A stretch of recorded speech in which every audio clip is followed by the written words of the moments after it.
ज़्यादा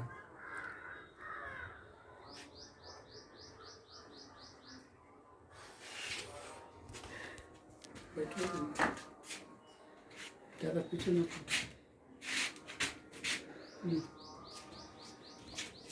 Okay, good morning every viewers.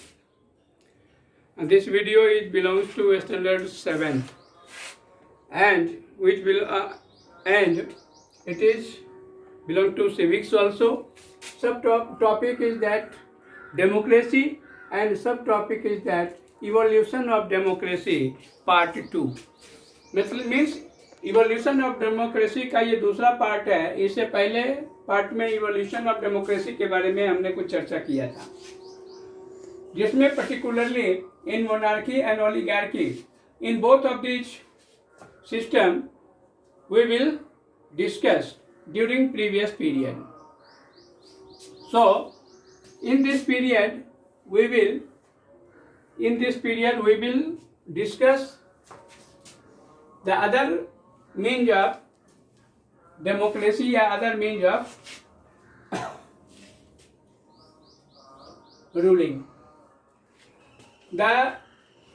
In monarchy and oligarchy, people were unhappy and decided to overthrow these.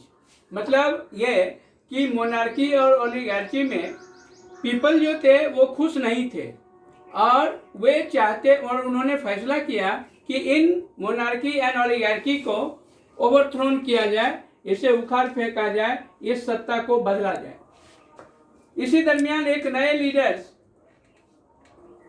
Means new leaders who rules single handed emerged. मतलब इसी period में एक ऐसे लोगों के हाथ में सत्ता जाती है जो सिंगल अकेले पूरी सत्ता की बागडोर को अपने हाथ में रखते हैं और वो जो चाहते हैं वही करते हैं।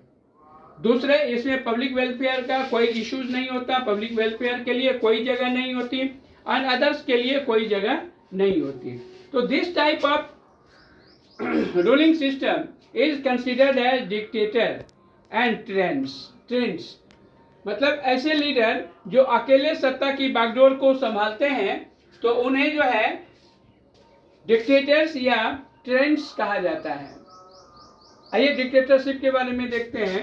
One who assumed ultimate power by force is known as tyrants. मतलब जो जबरदस्ती सत्ता अपने हाथ में ले ले तो ऐसे पीपल को, ऐसे लोगों को ट्रेंड्स कहा गया या डिक्टेटर कहा गया, तानाशाह कहा गया। गवर्नमेंट ऑफ ट्रेंड्स, ऐसे ही लोगों की जो गवर्निंग सिस्टम है उस गवर्निंग सिस्टम को ट्रेनी एंड डिक्टेटरशिप कहा जाता है। तो this type of government, this type of dictatorship is found in European countries and particularly in Hitler and Mussolini. तो हिटलर जर्मनी और मुसोलिनी का यूरोपियन कंट्री इटली था जहाँ का ये तानाशाह था और इस तरह की सत्ता को तानाशाही शासन कहा जाता है। हालांकि आज के युग में भी तानाशाही शासन है, जिसे जो कि नॉर्थ कोरिया में है और नॉर्थ कोरिया में किम जोंग को एक न्यूअर जो है डिक्टेटर कहा जाता है।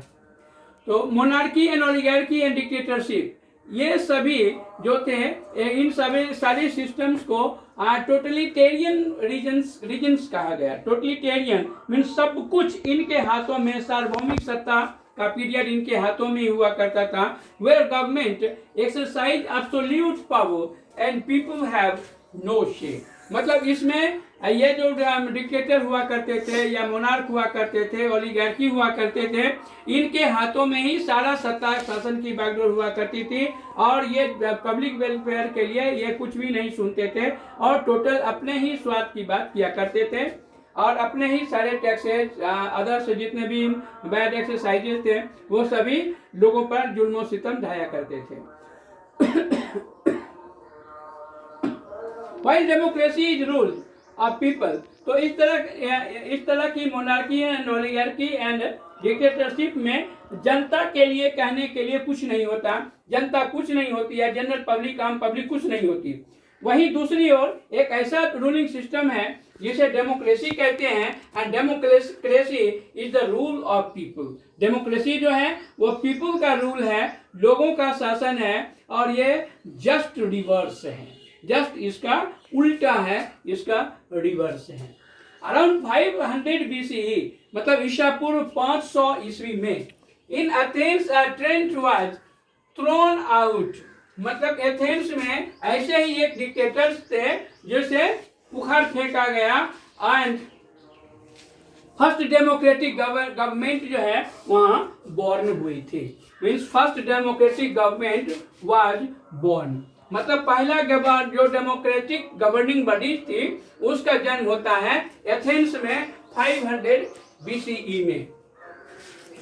The adult male of the city formed an assembly, मतलब ये एथेंस जो शहर था यूनान का, तो उस एथेंस शहर में जो उस शहर के जो मेल थे, मतलब युवा वर्ग, मतलब एडल्ट मेल युवा वर्ग जो थे उस शहर के, उन्होंने एक असेंबली फॉर्म किया जिसका नाम अगोरा था।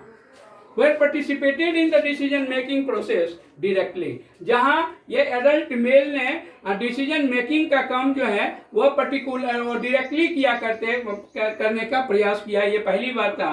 और इसका एक लीडर, इसी समय का लीडर हुआ पेरिकल्स, जो कि एक फर्स्ट डेमोक्रेटिक रूलर्स कहा जाता है। And reached Athens great height of glory, और इसी पेरिकल्स के पीरियड में एथेंस जो है एक सर्वोच्च पीक पर पहुंचा अंडर हिज स्टेट्समैनशिप। उनके स्टेट्समैनशिप में ये एथेंस जो है की प्रतिष्ठा जो है वो और बढ़ी। इसी पीरियड में, इसी ड्यूरेशन में स्लेवरी सिस्टम भी था, दास प्रथा भी था वहां पर एथेंस में। पूरी तरह से ये दास प्रथा था जिसमें लोगों को खरीद बिक्री किया जाता था और उन्हें जिंदगी भर के लिए उनसे काम लिया जाता था और उन्हें कोई पैसा पे नहीं किया जाता था। किस तरह का वो दास हुआ करते थे, जिनकी खरीद बिक्री उस एथेंस में हुआ करती थी। और इन दासों को, इन स्लेव लोगों को, इन दास लोगों को न वोट देने का अधिकार था और न ही पैसे रखने का, या नहीं न किसी तरह का कोई अधिकार था। तो आइए इस पीरियड में आज हम इतना ही पढ़ेंगे। नेक्स्ट डे अगली बातों पर चर्चा करेंगे। Thank you very much.